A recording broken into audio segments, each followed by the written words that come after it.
I'm in the booth. Don't shoot. Which I need some proof. Introducing Watch my the videos, 2 man. racks a 2 week racks a week challenge. Ronnie Speed. Yeah, Ronnie Speed. Ronnie Speed.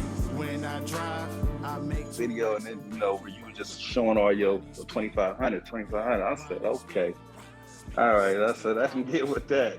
Introducing the 2 racks a week challenge.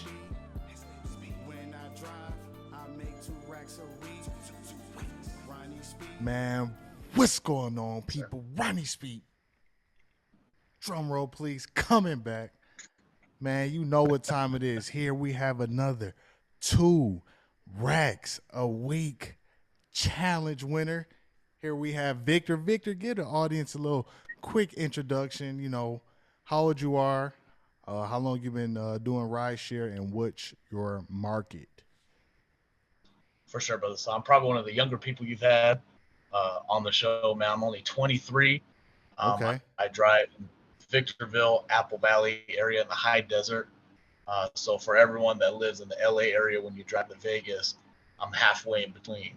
I'm one of the pit stops people got to make. Oh, really? Victorville. Okay. Yes, sir. All right, nice. And which platform do you normally drive on? Only Uber, because I wanted to multi-app, but I guess LYFT has an age restriction of 25, so I got to wait 2 years to get on LYFT, man. Oh yeah, that's right. That is right. But at least at least you have the opportunity, to do Uber. I think Uber is like the best one as far as incentive wise. So yeah, man. Shout out to you, 23 years old out here getting this money.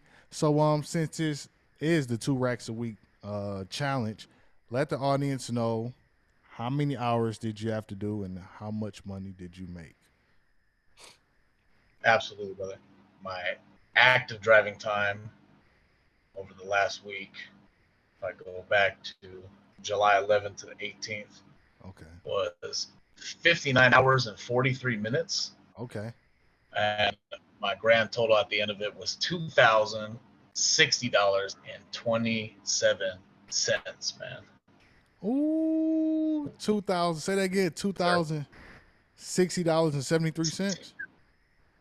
Yes, sir. Oh, we have to get one in. You already know what time it is, man. Not too shabby. Not too shabby. Get you a not too shabby in. Yeah, damn right. Not too shabby, man. Not too shabby. Okay. Yeah, man. So once you before we get to that, man, how exactly did you even find out about the 2 racks a week challenge and my content? So unlike a lot of folks you've had on the channel that were working hourly jobs, feeling stuck, unable to get ahead, I've been in sales for the better part of my life. So from 18 to now, I've always done a sales job, whether it was door-to-door sales for security companies, solar, and ultimately car sales was what I was doing for the last year and change. And the reason behind going into car sales is I don't want to work an hourly job because I want to put a lot of work into a sales job to get ahead. Right. It didn't matter what arena I was in. It always felt like, despite putting in 10, 12, 14, sometimes 16 hours of work a day, sometimes someone's not qualified to buy something, don't have the money, the company's unable to deliver on the product, and so salespeople have a lot of jumping around to do to find the right niche. So a couple of weeks ago, because I'm a new rideshare driver, I've only been driving for Uber full time. This is my second week. Monday today would make my second. Yeah, exactly. So last week was my first full-time week doing it. Wow. I had signed up last month because I had sold the game changer for me. I sold 2 $90,000 trucks at a Chevy dealership here in the high desert. $90,000 big stupid diesel, GMC Sierra Denali's, right? And my commission vouchers on them, I believe this was $125 one and $62.50 on the other. And you got to consider when someone's coming in to make a decision of that magnitude, they're sitting with you for 6, 7, 8 hours. Right, So right. you can imagine how crushing it is. I'm 20. I'm 23, but I'm a husband and father of 3. I'm a homeowner here in Apple Valley. I have a mortgage. I have car payments.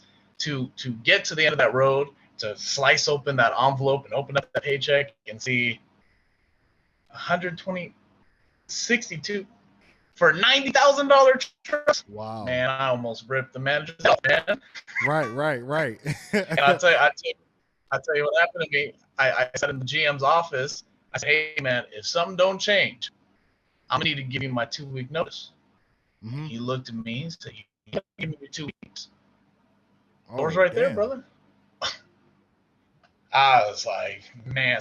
So sales is such a dog-eat-dog world. I just felt like the amount of effort I was putting in was not matching up. So I said, let me do Uber while I get my real estate license, Mhm. right? So I downloaded Uber last month, got hooked on your videos because for some reason YouTube kept recommending, how to make $2,000 a week with Uber, or I made $3,000 a week. I mean, I got your videos from YouTube was recommending videos from 2 days ago to 2 years ago. They just kept pushing your content. I continue to consume, and I'm like, maybe when I do pull the trigger to do it full time, I could put in just as much work as Mr. Ronnie Speed and maybe have just as much success. So last week went hard in the paint because of the confidence you gave me. I want everyone to understand, I would not have done Rideshare had I not seen this handsome gentleman so fervent and excited about Rideshare and so consistent with it. That's what gave me the confidence to try it. And obviously, proof of concept. I put in that work, was just shy of 60 hours, and I managed to pull off 2 racks a week, brother. Well, man, wow, that's impactful. Thank you, man. Thank you for the kind words. I appreciate that a lot. And damn, your first $2,000 week you just signed online. Now, how exactly did that feel in that moment once you looked at your weekly earnings and you made $2,000 compared to you selling those vehicles and only getting a very small commission check, man? Like, how did that feel in that moment? Do you remember seeing a video of P. Diddy hanging up a phone call and he starts throwing stuff off his I desk seen and that he's video. going, I'm a savage. I'm a savage. Man, I got out of my car as soon as I saw that 2000 crossover, and I'm screaming at the top of my lungs in a park. I'm a savage. I'm a savage. Yes. Looking like a goddamn fool, but I was so proud of myself for accomplishing that, because in car sales, if you made 4,000 in a month, oh, that was good. You had a good month. Well, Right, at this rate, I'm gonna do double of what I was doing in car sales. So I felt like I was on top of the world, man. Right, man. Did you call your GM or manager? No, man, I ain't calling them motherfuckers back no more. You should send him a screenshot like, fuck you. Yeah, now look at me. But man, yeah, man. Even better, roll in there and get a court or something. Yeah, but man, that's awesome, man. But yeah, congratulations once again for being able to, sign up and hit $2,000 in a week right away, man.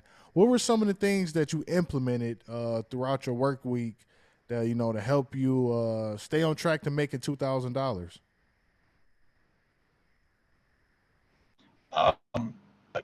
Not giving myself a choice. Having 3 kids on top of working full time is very tiring. And when that alarm clock goes off and I think I was messing up by setting my alarm clock off at 5:30, 5:45. This week it goes at 5 o'clock. Next week it'll go off even sooner. But when it would go off at 5:30 in the morning, there was a desire to press. I'm doing Uber, so I can work whenever I want. I'll just sleep in another 30 minutes. I'll just sleep in another hour. Right. And what I did, because my earnings on Monday were not close to as much as the rest of the week, and I just made a decision that you don't have to. You're getting up when that alarm clock goes off. You're turning that shower head all the way over to cold, because cold shower in the morning is the best coffee for you. Okay. At the end of the day. and you're gonna put your clothes on, and you're gonna go out that door, and you're gonna start Ubering. And I didn't give myself a choice. And I think starting sooner, given the amount of driving time we have, helped to get home sooner. Because I'm thinking, oh, I'm starting at 7 a.m. I'm starting early. No, I'm not ending up home till 9 at night, starting at 7. You know, so I give myself a choice, which is the best thing, and develop that discipline. And every week I'm going to continue to discipline myself an hour earlier or 30 minutes earlier, on top of getting a workout in and stuff like that. Because I've been neglecting myself, man. You should have checked me out 60, 70 pounds ago, man. I was a stud, man. I'm all fat and stuff now, man. Oh, man, no, we're going to change that, you know. So we're going to definitely change that. But I like what you said. Like, you made it a must. Like, you have to, you know, accomplish it. You didn't give yourself an option. Like, you have to, you know, get it done, man. Like, why was it so important to you to, you know, to make $2,000 in a week? It was so important for me to do that. Practically, bills, right? Responsibilities, but also proof of concept to know that I'm not wasting my time, because I'm very guilty of and it's not even so much conscious, but I'm very guilty of like, oh, this poor Uber driver. You know, like for example, one thing they teach you in sales is to seem like you only make 11 cents a day, so someone has pity on you to give, you know, you their money, right? And so subconsciously I had that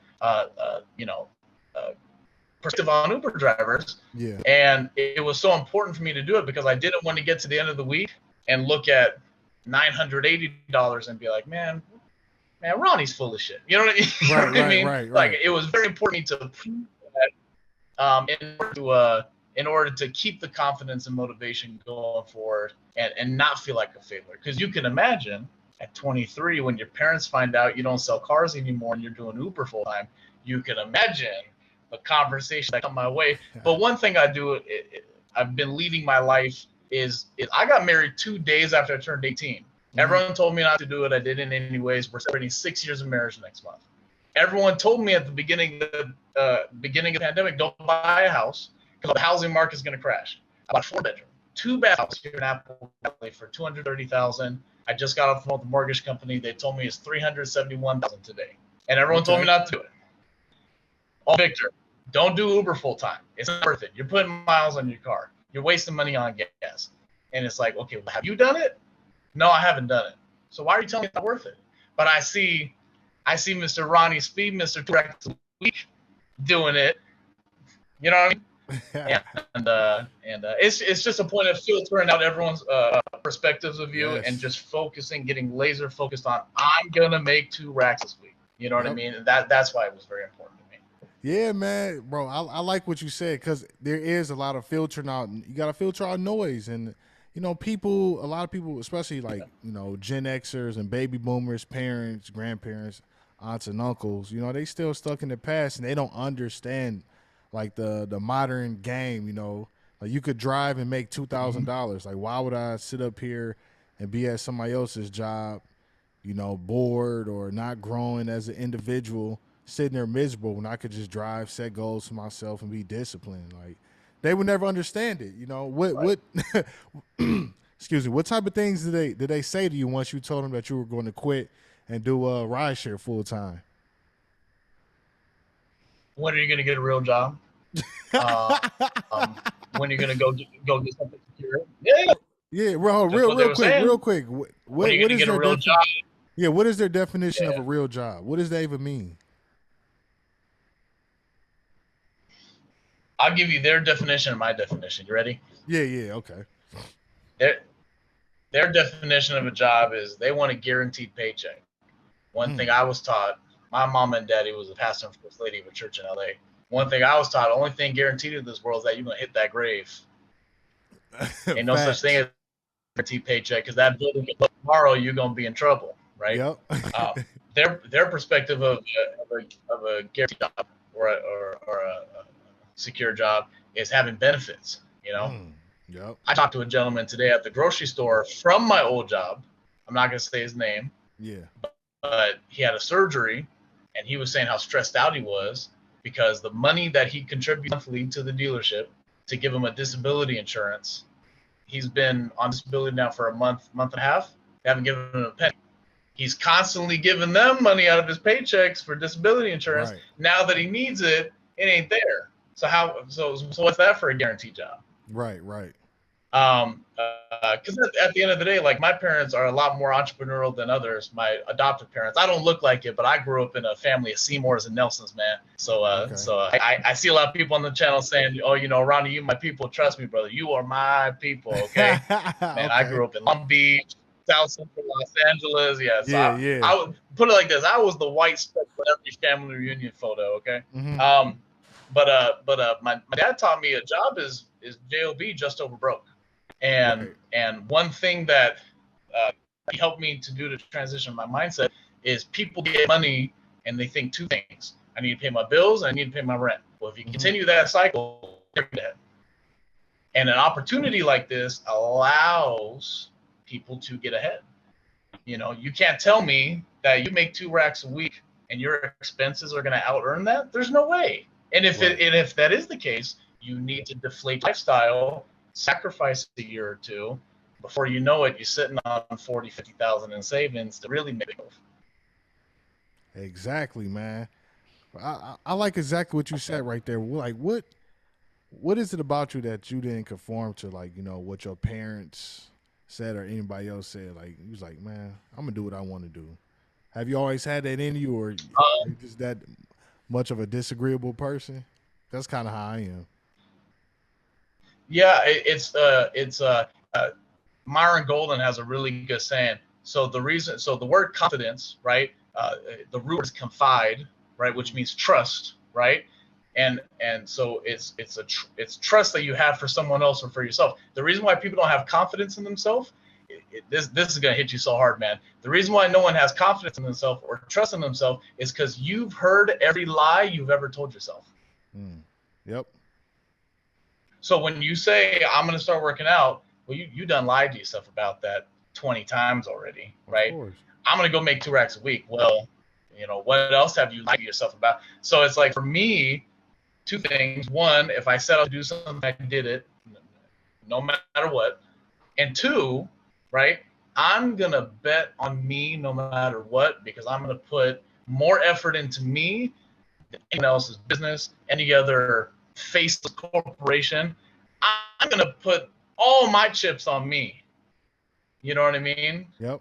And I think that's what generates a lot of my confidence, is just knowing that everyone else has given up on me in my life, right? Parents are all hooked on heroin, crack, lost me to the foster care system.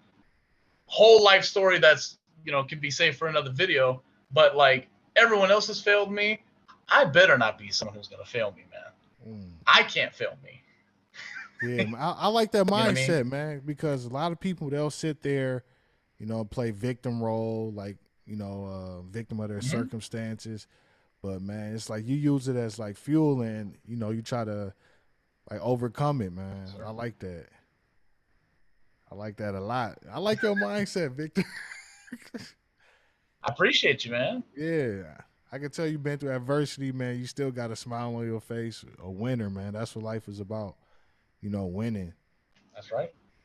So damn. So within a week, you signed up. A week later, you made $2,000, man. So what's the next goal for you?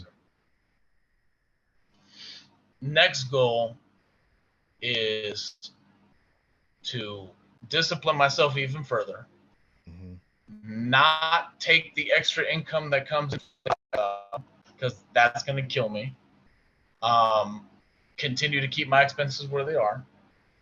Utilize the extra income to, you know, pay everything down, and then start slowly stacking brick by brick in order to purchase real estate. What I'm going to do. And again, I'm going to get a bunch of people telling me not to do it, but I lead my life like that. Right. I'm going to take money out of my house to go buy a condo, to go rent out a duplex, 3-plex, 4-plex, go get a rental property. And the extra income that I make from Uber will either go into the same thing, or go into starting a business. Turo's a big thing. Investing in education. I mean, there's many things to do, but one thing I know I'm not going to do is waste the money. Right. And going forward is just going to be to stack cash. You know the story of the turtle and the hare, right? The hare gets a head start, and the turtle slowly trots along and ends up winning the race. I feel like in my life, sales was a rabbit, right? I would make $3,000 selling one car, be so excited, but then go 2 weeks without selling a car. Right. But if I continue and discipline myself through Uber to make 2 racks a week, I'm gonna be like that turtle, slowly coming up, saving $500 a week or $1,000, whatever trick I can save, right? And slowly build that up to really make a boss in the future, man. So that's my goal right now, is just stack cash. Not even stack cash, not even save. I'm gonna use the word hoard. I'm gonna hoard money. When I'm out there and I get tempted to eat some Raisin Canes or something, I'm gonna do it. I'm eating my peanut sandwich and drink my little water. Because it's very easy when you have money to let go. Right. Yeah, man. Bam. Bro, you got everything planned out. Yes, sir. Yeah, I like it a lot. Yeah, before we get up out of here, man, like, why do you think people don't make 2 racks in a week?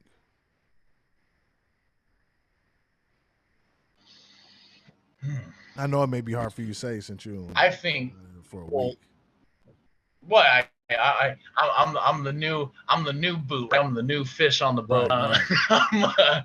I'm gonna say this. I think it's the same reason why people, in general, just can't be successful in life is complacency, right? When someone is at the bottom of the barrel, right, they'll tell themselves, "I am willing to do anything as long as I get an opportunity," right? As long as they get an opportunity, I'm going to work so hard, and I'm going to do this, that, and the third. And when they actually begin to receive it, right, that desire fades, have an inflated lifestyle, and then we're back to broke again, and then back on our knees praying to God to give us another opportunity that I'll work so hard on. I think that complacency is why someone will not continue to do 2 racks a week.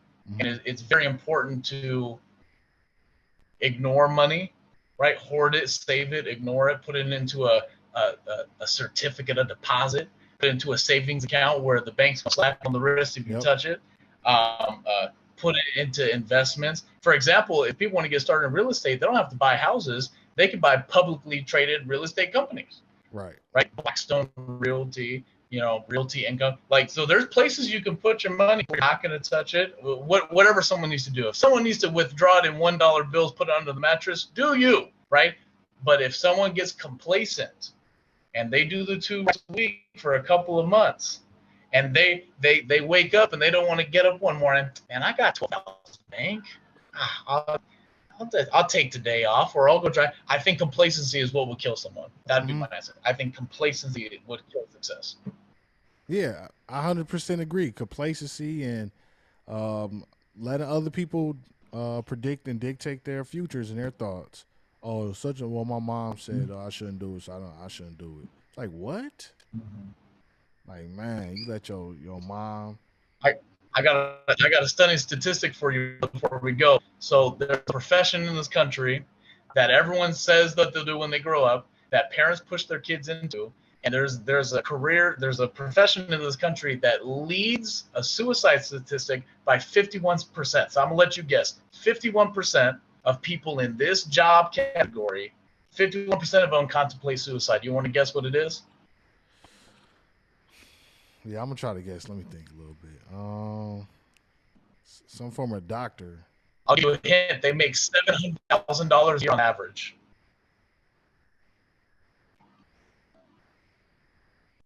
I don't know. What is it? Some type of surgeon, or maybe some sales position? Lawyers. Oh. Lawyers.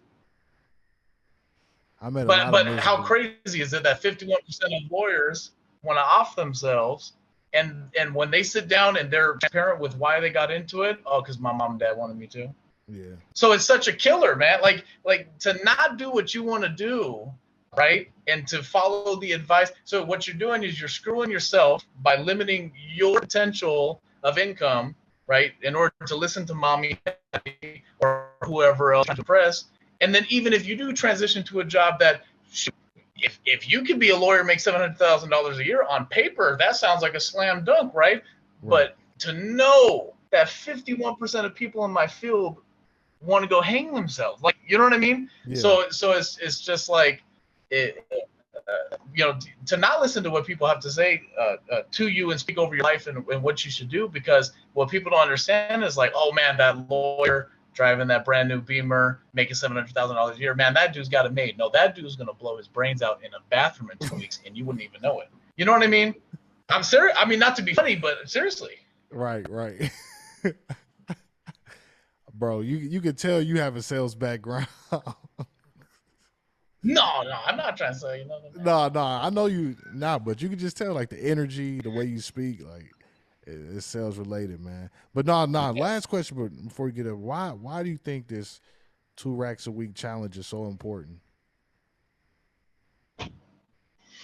I think it's important to give people an out to whatever it is, and I would know because I've been doing this long.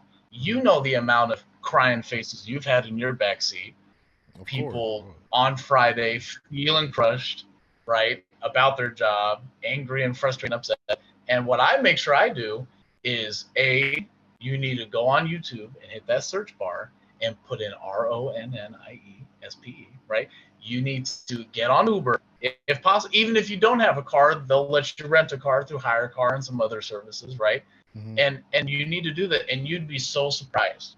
The single mothers, people that hate their job, right? The amount of people that thank me and want to take down my number because, man, I might need you for support, so I could do 2 racks a week. Like I don't show people my earnings in the app. I don't, slide that I've dropped them off and they go to my earnings, but I'll show them screenshots, and be like, hey man, this is what could be waiting for you. I don't know why you're killing yourself at, McDonald's, man. And a lot of people are very appreciative of the 2 racks we try. I think it's so important because it gives people an out that hate what they're doing. And that's what people need more than anything else, is an out. Besides money, because you and me know $20,000 would help a lot of people right now. You know what I mean? A lot of people don't need to get preached to and ministered to. A lot of single mothers need to just get handed 20 grand. Here you go handle your business. But since I don't have that to give, I'm going to give the 2 racks a week challenge to other people around me, and hopefully that blesses them and gives them the opportunity to hopefully do the same. Right. Man, I never thought about it from that way, like needed an out, man. But you're right. Like it gives people the opportunity to make money, quickly. Because where else can you make $2,000 within like a month, depending on how long it takes your background check to clear and wait on these jokers? But, you could do it pretty fast. And in the process, you will learn a lot about yourself, how to be disciplined, how to set goals. Like your mindset will start to open. And that's what it is really about. And the people who leave negative comments and talk shit or hate, they're closed-minded, and more than likely they would never, have these type of feelings or get these rewards. Yeah. So. Well, thank you, Victor, man. I want to thank you a lot for coming on. You was dropping some heat, man. You could tell you are meant for sales. And something, Ronnie, I really hope in the near future, hopefully I can get some fancy looking equipment like yourself, and hopefully start a page like myself and just continue. Yeah, bro, you have to. I can help you out, with equipment advice, stuff like that. But we'll talk after, man. But like I said, thank you again. Congratulations for hitting $2,000. Any last words or remarks before I close it? Bet on yourself to encourage the audience. Just bet on yourself. And at the end of the day, like I always like to think of like, what's the worst scenario, right? So for example, Vic, you really sure you want to try Uber? It's like, what's the worst that's going to happen? I'm just going to go find another job anyways, and yeah, man, that'd be my final thought, man. I like that. That's what we're going to leave it on. What is the worst that could happen?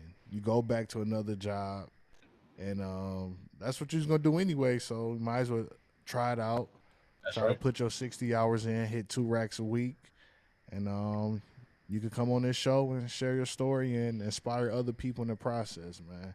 So it's a win for everybody. But until next time, I holla back. Drum roll. Yeah, Ronnie Speed. When I drive, I make 2 racks a week. Ronnie Speed. Yeah, Ronnie Speed. 60 hours, 2 racks a week. Ronnie Speed.